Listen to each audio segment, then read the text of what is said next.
गांव में प्रधान के चुनाव हुए और शहर में मकान तैयार हो गया। पिछली बार जमीन खरीदी थी, अब मकान बनेगा। शहर से बुआरी आई, सीधा प्रधान बन गया। क्या पंचायत चुनाव बस यहीं तक सीमित रह गया? क्या पंचायत चुनाव लोकतंत्र का मजाक बनकर रह गया? हम जिस पंचायती राज को लेकर मीम बना रहे हैं, मीम शेयर कर रहे हैं, असल में वो देश की जड़ है। महात्मा गांधी ने इसे ग्राम स्वराज कहा था। लोकनायक जयप्रकाश नारायण ने इसे लोकतंत्र का असली चेहरा बताया था। लेकिन आज लोक पंचायत का मतलब समझते हैं कमीशन, वीडियो के साथ सेटिंग और पैसे से वोट खरीदना। 1992 का 73वां संविधान संशोधन 11वीं अनुसूची में 29 विषय पंचायतों के लिए, राज्य वित्त आयोग की भूमिका, इतना कुछ लिखा गया, इतना कुछ मौजूद है, इतना कुछ बोला गया, इतना कुछ किया गया। फिर भी हाल ये कि ग्राम सभा में 10 लोग भी नहीं आते, और जो आते हैं वो भी सिर्फ प्रधान जी की बिरयानी खा लें। लेकिन इस बार 2 ऐसी कहानियां आई जिन्होंने उम्मीद जगा दी। जी हाँ, कर्नल यशपाल नेगी पौड़ी जिले के बिरगढ़ गांव में निर्विरोध प्रधान बने। आईपीएस बिमला गुंजियाल पिथौरागढ़ के गुंजी गांव से निर्विरोध ग्राम प्रधान। इन दोनों ही शख्सियतों के बारे में राजकुमारी आपको पहले विस्तार से बता चुका है। इनके बारे में आप अब तक बहुत कुछ सोशल मीडिया पर देख, सुन और पढ़ चुके होंगे। सेना और पुलिस की ऊंची नौकरी करने के बाद अब ये लोग अपने गांव लौटे तो कोई राजनीति चमकाने नहीं, बल्कि गांव को संवारने के लिए।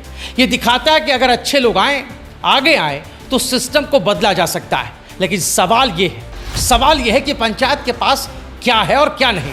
कई लोग मानते हैं कि ग्राम पंचायतें सिर्फ नाम की सरकार है, न पैसा अपने हाथ में, न फैसला लेने की ताकत। ऐसे में क्या कर दे प्रधान जी? चुपचाप वीडियो की फाइलों पर साइन करते रहे। चलिए इस बारे में कुछ तथ्यात्मक जानकारियों पर निगाह डालते हैं। पंचायत को सौंपे गए 29 विषय, 60% तक राजस्व पंचायतों को दिया जा सकता है राज्य वित्त आयोग के जरिए। अगर ग्राम सभा को निर्णय लेने का अधिकार हो तो गांव के स्कूल, अस्पताल, सड़कों की प्राथमिकता गांव तय कर सकता है। फिर भी ये ताकत सिर्फ कागज में है। असल में हर फाइल के ऊपर जिला प्रशासन, विभाग और नेता लोग बैठे हैं। अब अगला सवाल ये कि क्या पंचायतें भ्रष्ट हैं या भ्रष्ट बना दी गई?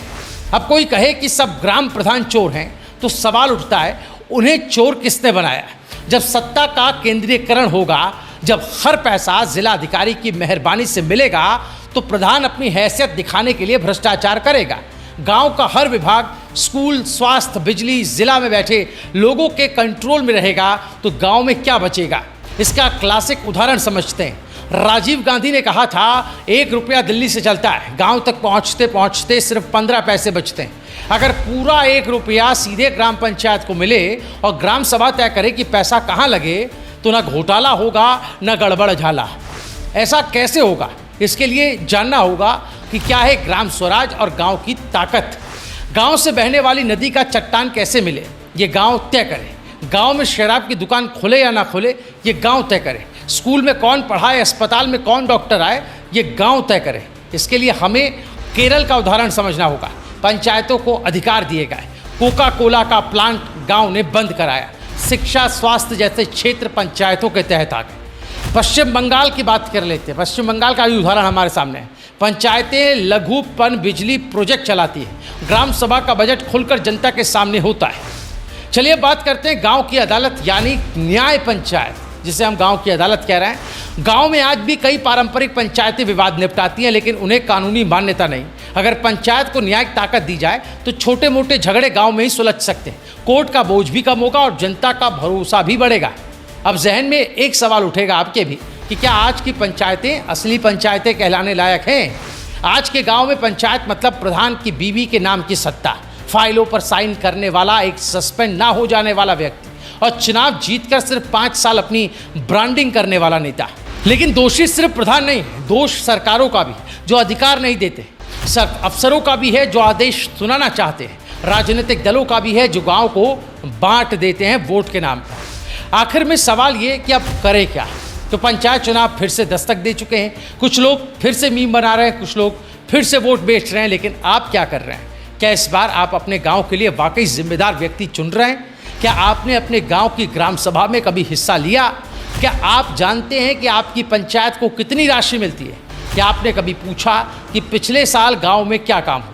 क्या आपको लगता है कि गांव को अपना बजट खुद तय करने का अधिकार होना चाहिए? क्या आपको लगता है कि पंचायतों को न्याय का अधिकार भी मिलने चाहिए?